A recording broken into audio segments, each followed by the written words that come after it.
दोस्तों, आज की कहानी है छोटी बहू। मेरे घर में कोई बदलाव मत करना। दोस्तों, कहानी शुरू करने से पहले अगर हमारे चैनल को सब्सक्राइब नहीं किया हो तो कर लीजिए ताकि आपके पास पहुंचे हर नया वीडियो। राशि जब से शादी करके आई ससुराल में इतना सारा बिना काम का सामान देकर आश्चर्य करती, पर नई बहू कहे भी तो क्या। महीने बर्बाद व पति निकुंज के साथ नौकरी वाली जगह रहने चली गई। कुछ समय बाद दिवाली आने वाली थी। पहली दिवाली निकुंज परिवार वालों के साथ मनाने की सोच अपने घर आने की तैयारी करने लगा। ससुराल आकर राशि ने देखा पूरे घर की हालत बिगड़ी हुई है। राशि अपनी जेठानी के कमरे में गई तो देखी उनके कमरे का पलंग टूट गया था। पता सला बच्चे कूद कूद कर उसका पाया तोड़ दिए। उसके मरम्मत का काम किया जा रहा। राशि के लिए कोई अलग कमरा नहीं था। शादी के बाद कुछ दिन ही रहना था तो गेस्ट रूम में व्यवस्था कर दी गई थी। इस बार भी उसी कमरे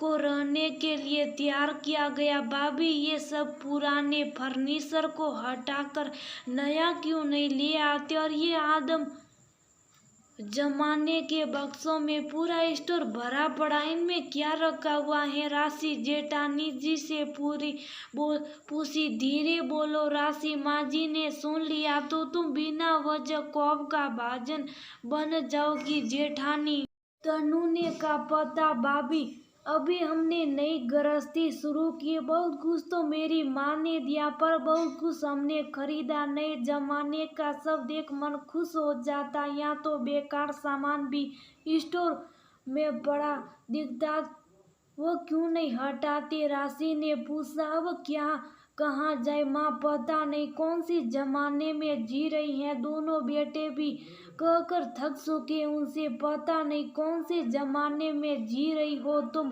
पर उन पर कोई असर ही नहीं होता। मेरी शादी के बाद घर में जगह नहीं थी तो कोई फर्नीचर नहीं लिया गया। उसके बदले माता पिता ने पैसे दे दिए। मेरा भी बड़ा मन करता था कुछ तो नए जमाने का स्टाइल ले लो, पर जब भी माँ जी से हिम्मत करके कहती वो बस एक ही बात बोलती, अभी ये सब है ना, कितने साल से खरीदा था तुम्हें सब फेंकने की पड़ी है। और मुंह फुलाकर बैठ जाती। फिर मैं हिम्मत ही नहीं कि कुछ बोलूं। तुम्हें पता है छोटू नोनू तन्नू के बच्चे के पहले के छोटे हुए कपड़े भी स्टोर में रखे बक्सों में भरे पड़े, किसी को देने ही नहीं देती। जो भी हो कहती घर में काम में ले आओ, देना नहीं किसी को। मैं खुद उनकी इस आदत से परेशान हो गई हूँ, पर हम करें भी को क्या? तुम्हारे जेठ का बिजनेस है, नहीं तो हम भी देवर जी की तरह कभी बाहर रहने चल देते। देखो ना, पलंग 2 बार टूट चुका पर हटाने ही नहीं देती। पिछले महीने नया मिक्सर आया, वो भी दुकान वाले ने हाथ जोड़ लिए कि अब इसके पुर्जे नहीं मिलते, हमसे नहीं बनेगा। एक बार तुम्हारे जेठ जी माँ से नया पलंग लाने बोले जिसमें बॉक्स रहता, पर माँ ने डपट दिया। फिर वो भी चुप हो गए। ससुर जी कहते भी हैं, अरे कब तक इनको सीने से लगा कर रखोगी? तुम्हारी तरह बच्चों को भी अपने मन का लेने दो। कुछ कहीं कल को उखड़ गए तो फिर मुझे किस ना कहना। तो पता क्या कहती हैं, अरे मैं ना रहूंगी तब करेंगी ना मन मर्जी। फिर ससुर जी भी चुप हो जाते।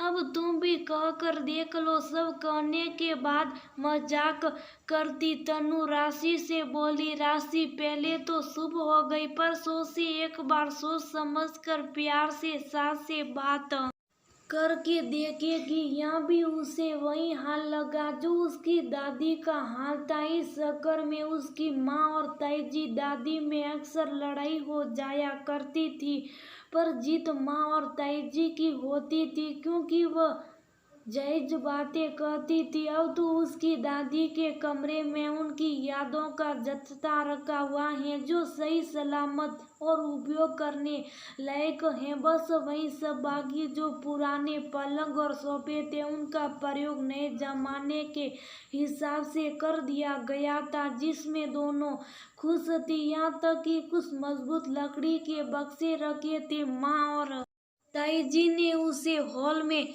दीवान के रूप में सजा दिया था। बस थोड़ा दिमाग लगाया और पुराने को ही नया रूप रंग दे दिया गया था। राशि सास से बोलने से पहले बारीकी से सब सामान का जायजा करना चाहती थी और जो बढ़ई काम करने आए थे उनसे सबका हाल पूछना पड़ेगा, पर सास के सामने नहीं।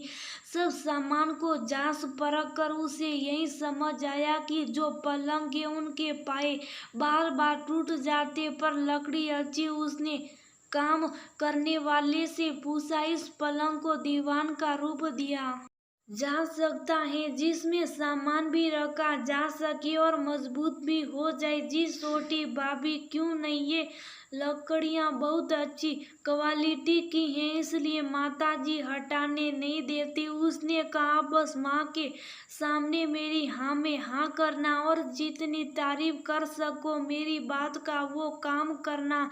माँ को आप लोगों पर पूरा भरोसा है, वो ना नहीं कह पाएगी। कर राशि सास को बुला लाई। माँ जी, ये लोग कह रहे हैं आपके घर के पलंग की बार बार मरम्मत करने से अच्छा इसे नए जमाने के हिसाब से बना दिया जाए। यही लकड़ियां रहेगी और जो जरूरत होगी वो सामान लाकर नया और मजबूत बन जाएगा।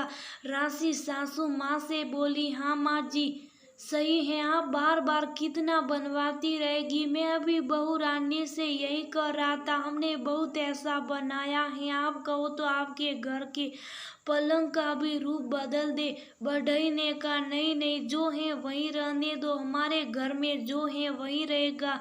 अब तुम आकर अपना दिमाग मत चलाओ, सपाट लहजे में सासू माँ ने कह दिया। राशि अपना सा मुंह लेकर रह गई। मैं कह रही थी ना, सासू माँ नहीं सुनेगी। अब तुम ऐसी चेहरा बना कर रहोगी क्या? चलो मेरे साथ रसोई में, दिवाली के लिए कुछ मिठाई बनाने जा रही थी, साथ में बातें भी कर लेंगे। जेठानी तनु राशि का उतरा चेहरा देख बोली। दिवाली वाले दिन राशि के मायके से वीडियो कॉल पर बातें हो रही थी, तभी उसकी दादी ने कहा, जरा तेरी सास से बात तो करवा। राशि फोन लेकर सासू माँ के पास गई। दोनों बातें कर ही रही थी कि राशि की सासू माँ ने कहा, अरे माँ जी, आपने अपना पुराना आराम कुर्सी कब बदल दिया? ये तो बड़ा अच्छा लग रहा है। ये तो वही आराम कुर्सी है बेटा, ये तेरी समधीन और बहू है ना, बड़ी दिमाग वाली। हमारे घर के जितने पुराने फर्नीचर थे सबको नया रूप दे दिया, यहाँ तक कि वो मेरे लकड़ी के बड़े बक्से का तो रंग रूप ही बदल दिया। दिखलाती हूँ तुमको, फिर तारीफ करना मेरी तो पोती की ये सब उन सब का ही किया धरा। मैं तो पुराने सामान पर जान सिरकती रहती थी, बदलने ना देती, तब सब कहते रहते, पता नहीं कौन सी जमाने में जी रही हो तुम। फिर एक दिन मैं भी सोची, चलो बच्चों की खुशी के लिए कुछ नया करवा कर देखती हूँ। फिर क्या था, मेरा वही सामान नए जमाने का बन गया। बच्चे भी खुश और मैं भी। राशि की दादी ने उसकी सास से कहा। राशि की सासू माँ को उसकी माँ ने सब लोगों से बात करवाई और घर के सामान भी दिखाए जो उन्हें भी बहुत पसंद आ रहे थे। दिवाली के बाद राशि 2 दिन और रुकने वाली थी। दूसरे दिन सासू माँ दोनों बहुओं को बुलाकर बोली, अच्छा ये बताओ हमारे घर में क्या क्या सामान ऐसा जिसको नया रूप दिया जा सकता? दोनों हसरत से एक दूसरे का मुंह देखने लगी। खुशी मन में थी पर चेहरे पर लाने में डर लग रहा था। सासू माँ कब डपट दे माँ, वो मैं तो पलंग की बात कर रही थी। वैसे रसोई में जो लकड़ी का खुला अलमारी रखा उस पर भी पल्ला लगा नया रूप दिया जा सकता, और जो स्टोर में पुराने बक्से जो एक जैसे हम उनको अच्छे से कवर कर बैठक में रख बैठने के लिए प्रयोग कर सकते। थोड़ी मरम्मत की जरूरत होगी वह हम बढ़ई से बात करके करवा सकते। राशि अपनी बात धीरे धीरे रख रही थी जो उसकी जेठानी से उसने सुना था। 2 दिन बाद राशि तो चली गई पर बदलाव की शुरुआत हो चुकी थी जो उसकी जेठानी फोन करके बताती रहती थी। अब सासू माँ को भी ये बदलाव अच्छा लगने लगा था। एक दिन वह मंदिर से घूम कर आई तो बड़ी बहू तन्नू से बोली, बहू वह मंदिर के बाहर किनारों पर कुछ डिब्बे रखे हुए देखे। लोग उसमें पुराने कपड़े रख रहे थे। कुछ आदमी औरतों को कहते सुना, आपके लिए जो बेकार है वह किसी के काम आ सकते, घर में रखने या फेंकने से बेहतर है जरूरतमंद को दे दिया जाए। आप लोग इन बक्सों में जो भी देंगे वो हम जरूरतमंदों को दे देंगे। बहुत लोगों को देते हुए देखा तो सोच रही हूँ हमारे घर में जो कपड़े बक्सों में रखे हुए वह उधर दे आए। तुम क्या कहती हो? मैं तो कब से कह रही थी पर आप पता नहीं क्यों देने नहीं देती थी। फिर मैं चुप रहने लगी। तन्नू ने कहा, अरे बहू हमारे जमाने में कपड़े पूरा घिस कर पहने जाते थे फिर वह घर में पोसने के काम में ले लिए जाते थे। पर आजकल के बच्चे कहाँ पहनते, इतना तुरंत ही बदल देते। अब उन अच्छे कपड़ों को देख मन ही नहीं करता किसी को दे, फिर देती भी तो किसको, काम वाली को, उसको कितना दे ये सोच मना करती रही। अच्छा चला मुझे वो निकाल कर एक थैले में दे देना, कल जाकर दे आऊंगी। तेरे बक्से भी फिर खाली हो जाएंगे। सासू माँ ने कहा। तन्नू भी बिना देरी किए कपड़ों का जस्ता निकाल कर दे दी जो इतने दिनों से रखे हुए थे और जाकर राशि को फोन करके सब बातें बताते हुए बोली, अच्छा हुआ जो तुम्हारे मायके के बदलाव को देख हमारी सासू माँ में भी बदलाव आ गया। अब तो लगता है जब तुम अगली बार आओगी यहाँ भी बहुत कुछ नया देखने को मिलेगा। कहते हुए तन्नू और राशि हंसने